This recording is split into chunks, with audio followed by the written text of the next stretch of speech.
Well, right now it's the biggest thing going on in college football is this portal, and so we got to figure it out, right? And first and foremost, is there any way to like solve the inherent issues in the portal? Probably not. But I will tell you that this is becoming the most impactful thing in the sport, even more so than NIL. And I know that the two can be linked at times and often are. But the transfer portal has impacted college football in immeasurable ways during the course of the last really year and 2 years. You think about like some of the remarkable turnarounds that some of these programs have had, and it's not just because they hired new coaches, it's because they brought in new players.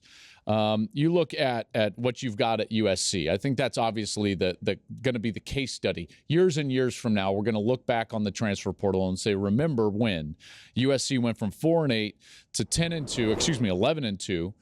Getting to the conference championship game, Caleb Williams likely winning the Heisman Trophy, and it was he, along with Jordan Addison and others, that transferred in and just totally remade USC.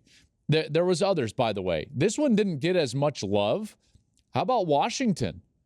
Michael Penix transfers in, leads the country in passing, totally transformed Washington. They went from 4-8 to 10-2. You've got Oregon with a first-year coach in Dan Lanning, and Bo Nix transfers in, and they had a remarkable year.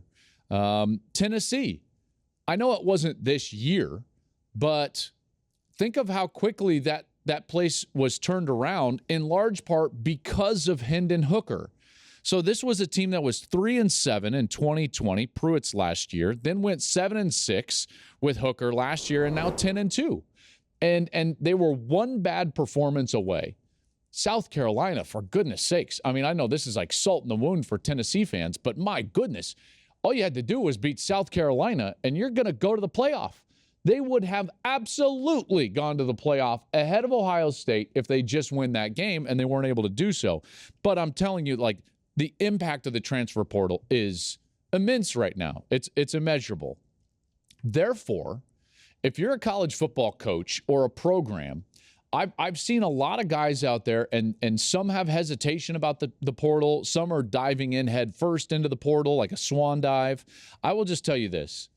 This reminds me a lot of the arms race of the early 2000s, 2005 to 2011, right in there, 2012, when it was like, listen, you have to build a new facility. You have to invest into your program. You've got to invest into the infrastructure, both in terms of brick and mortar and the human capital of what's going on in terms of the staff size and what you're providing your student athlete.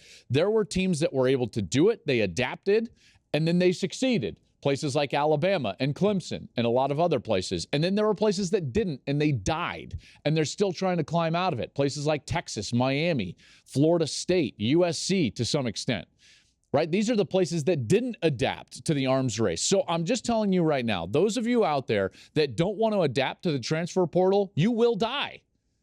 Adapt or die. And I will just tell you this.